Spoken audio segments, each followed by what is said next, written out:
Tuloy natin garlic butter, cream, ito yung hipon, kalaking kilo.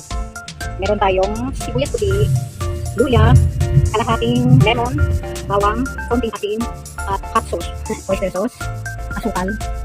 Ito yung ating ketchup, hinaluan natin na konting tubig, tapos yung asukal mga 2 kutsara. Ayan. Umpisa na tayo magluto, mag-add lang tayo ng konting mantika. Ayan, nag-add ng konting mantika lang dahil maglagay tayo ng margarine. Ang luya,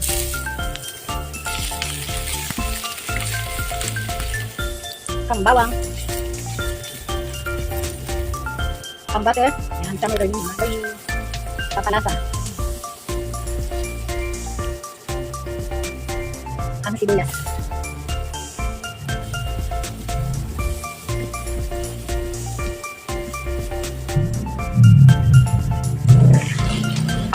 ang hipon, kalaking kilo,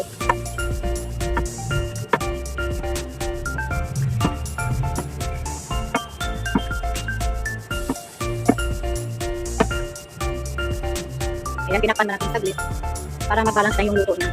Ayan, tanggalin na natin. Tapos saluin na natin. Para mahalin mabuti bago gagamitin natin. Ayan, add mo na tayo ng hot sauce. Ayan, para makanggulo. Wala tayong chili. Tapos yung ating ketchup.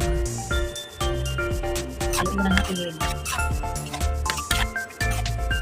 Ilagay na ang sukal. Dalawang kutsara ng sukal. Sukal.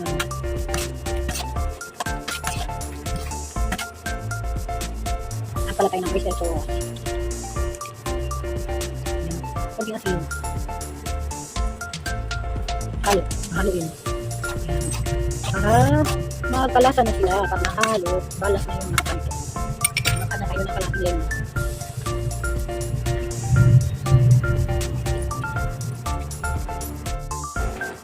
Ayan, luto na yung ating butter cream.